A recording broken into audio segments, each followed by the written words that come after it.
Karina pulang dengan langkahnya yang sedikit lemas. Setelah berperang dengan batinnya tadi, Karina akhirnya benar-benar memutuskan jika ia memang harus melakukan hal ini, melepaskan Darren dan mencoba membuat Darren kembali dengan Nadine. Apa itu benar? Entahlah, Karina bahkan tidak tahu mana yang benar untuknya. Yang ia tahu adalah jika perasaannya sekarang ini semakin tak menentu.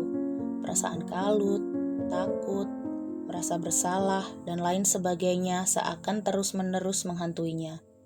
Ia tidak bisa hidup seperti ini, dengan berbagai macam perasaan tersebut yang membuatnya susah tidur setiap malam. Karina membuka pintu gerbang rumah Darren. Ternyata ia pulang kesorean. Kini bahkan sudah jam 6 sore. Karina tidak pernah pulang sesore ini sebelumnya. Ya, tadi siang setelah ke tempat ayahnya, sang ayah tak lupa mengajaknya makan bersama. Keduanya banyak bercerita hingga tak terasa waktu sudah sore. Karina masuk ke dalam rumah besar tersebut. Lampu-lampu halaman rumah bahkan sudah dinyalakan. Semoga saja Darren tidak marah karena ia terlambat pulang. Marah? Yang benar saja. Lelaki itu bahkan kini bersikap acuh tak acuh padanya. Seakan tak peduli apapun yang akan dilakukan Karina. Kenapa? Mungkin Darren masih marah tentang malam itu. Atau mungkin Darren menjaga jarak padanya karena lelaki itu sudah tahu tentang kehamilannya. Karina merasa semakin pusing saat berbagai macam kemungkinan menari di kepalanya. Ya, ia kini lebih banyak berprasangka, menerka-nerka apa yang akan terjadi daripada berpikir positif. Entahlah kenapa ia seperti itu. Apa ada hubungannya dengan kehamilannya? Mungkin saja. Di dalam rumah, Karina disambut oleh Mama Darren. Tante Sarah bahkan kini tampak sangat perhatian padanya. "Kamu dari mana saja? Sudah hampir malam dan kamu baru pulang tanpa memberi kabar. Apa kamu tidak tahu bagaimana khawatirnya kami?" Karina sedikit mengerutkan kening dengan kalimat pembuka dari mama mertuanya tersebut. Karin nemuin papa tadi dan ponsel Karin mati karena habis baterainya, Mah. Astaga, Darren mencari kamu seperti orang gila. Apa? Mama gak bercanda kan? Bercanda? Apa kamu lihat Mama sedang bercanda? Setiap jam 1:30, dia selalu menelepon Mama, mencari tahu apa kamu sudah pulang atau belum. Dan tadi saat Mama bilang kamu belum pulang, dia menelpon lagi dan lagi. Hingga saat dia pulang jam 5 tadi, dia tampak sangat khawatir dengan keberadaan kamu. Karina hanya ternganga mendapati pernyataan panjang lebar dari sang mertua. Benarkah Darren melakukan itu? Perhatian padanya? Lalu sekarang Darren di mana? Dia tadi keluar lagi mencari kamu. Nanti biar Mama telepon supaya dia cepat kembali pulang. Kamu sudah makan? Sudah, Mah. Tadi sama Papa. Baiklah, sekarang lebih baik kamu ke kamar, mandi dan istirahat. Orang hamil harus banyak istirahat. Karina sempat terkejut dengan perkataan Tante Sarah. Jadi, Tante Sarah sudah mengetahui kehamilannya. Siapa yang bilang? Setahu Karina, yang tahu tentang kehamilannya hanya Evan, Darren, dan Tante Iva. Bahkan keluarganya sendiri saja belum mengetahui keadaannya. Mama tahu aku hamil. Ya, Darren yang ngasih tahu kemarin. Dia bahkan selalu berpesan jika Mama harus jagain kamu dan jangan sampai lupa memaksamu makan walau kamu sedang gak nafsu makan. Darren, Lagi-lagi Darren secara diam-diam perhatian padanya. Sebenarnya apa yang terjadi dengan lelaki itu? Apa yang dia rasakan? Kenapa beberapa hari terakhir Darren bersikap dingin pada dirinya, padahal lelaki itu sangat perhatian padanya? Kenapa harus sembunyi-sembunyi? Sudah, gak usah dipikirin lagi. Sekarang cepat ke kamar. Karina hanya menganggukkan kepalanya dan berjalan menuju ke arah kamarnya. Meski pikirannya masih bingung memikirkan sikap Darren padanya. Darren tidak berhenti menggerutu dalam hati. Perasaannya kalut. Rasa khawatir bercampur aduk menjadi satu. Sialan. Di mana Karina? Teriaknya dalam hati. Beberapa hari terakhir, ia memang bersikap brengsek pada wanita itu. Ia kembali menampilkan sikap dinginnya, seakan ia tidak ingin sekalipun menyapa atau bertatap muka pada Karina. Padahal, bukan seperti itu yang ia rasakan. Jangan ditanya bagaimana frustrasinya Darren yang ingin sekali memeluk tubuh kurus Karina saat malam tiba. Mengusap lembut perut datar wanita tersebut yang di dalamnya ada sang buah hatinya. Tapi, semua keinginannya tersebut nyatanya dikalahkan oleh egonya, oleh rasa sialan yang selalu ia rasakan ketika mengingat kedekatan Karina dengan Evan malam itu. Brengsek.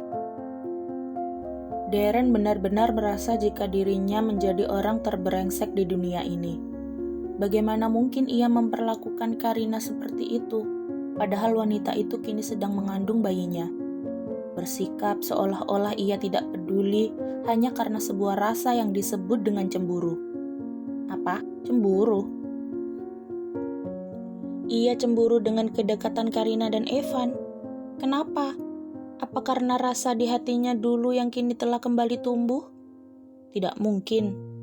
Ya, tidak mungkin ia dengan begitu cepat kembali merasakan perasaan pada seorang Karina setelah ia mengubur perasaan itu dalam-dalam dan menghapus bayang wanita itu di hatinya.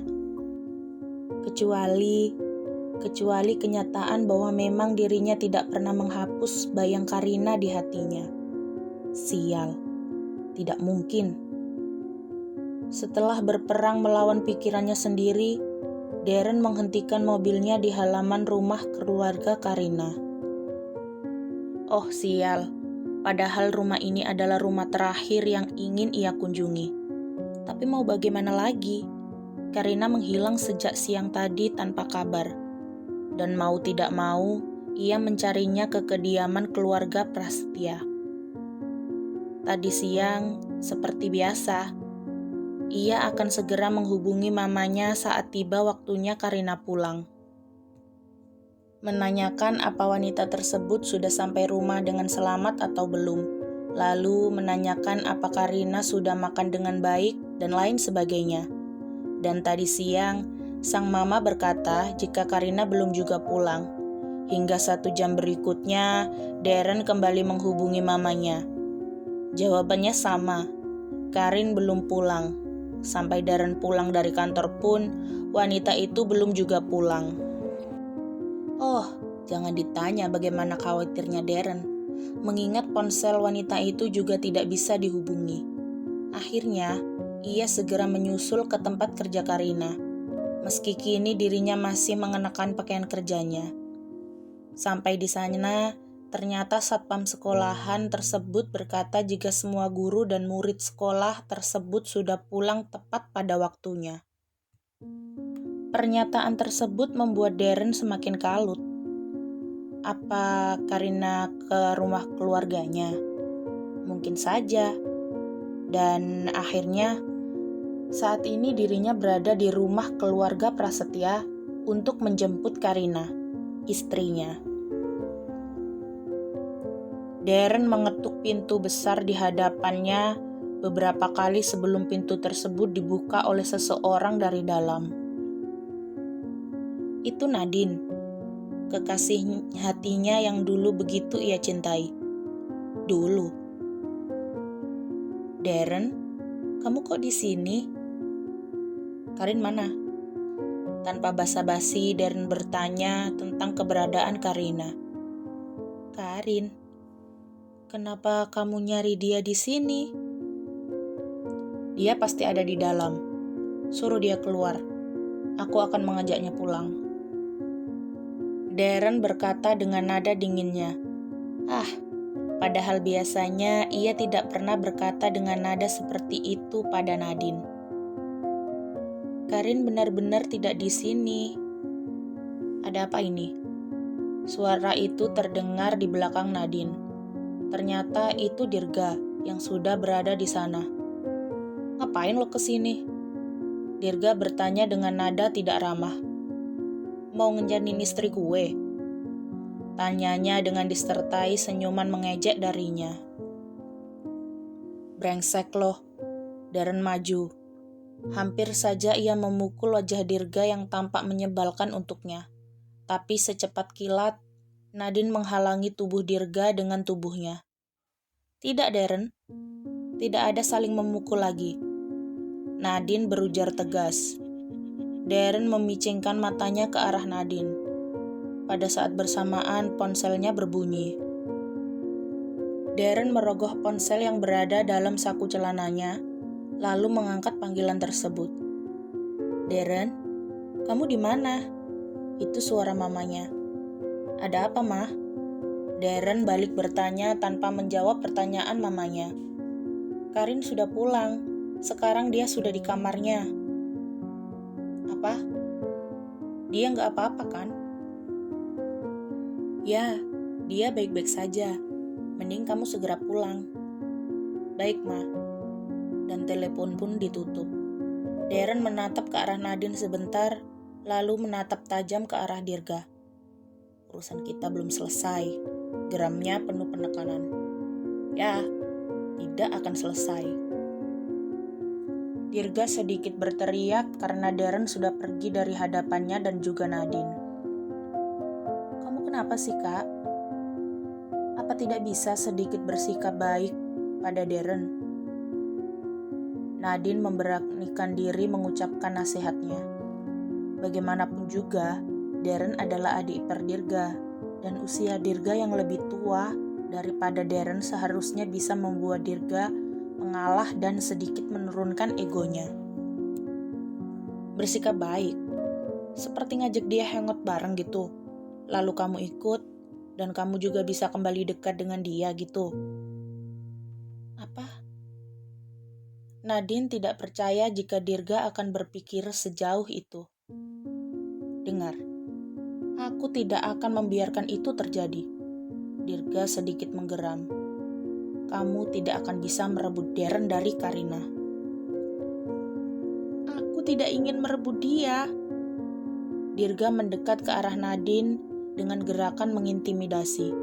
Jemarinya terulur, mengangkat dagu istrinya tersebut. "Kamu tidak bisa berbohong di hadapanku. Dan ingat, kamu adalah milikku. Hanya akan menjadi milikku." Setelah itu Dirga pergi, meninggalkan Nadine begitu saja. Sedangkan Nadine sendiri hanya membatu dengan degupan jantung yang semakin menggila karena kedekatannya dengan suami yang sangat mempengaruhinya tersebut. Bersambung. Nantikan episode 19-nya ya. Jangan lupa like, comment, share, and subscribe. Bye-bye.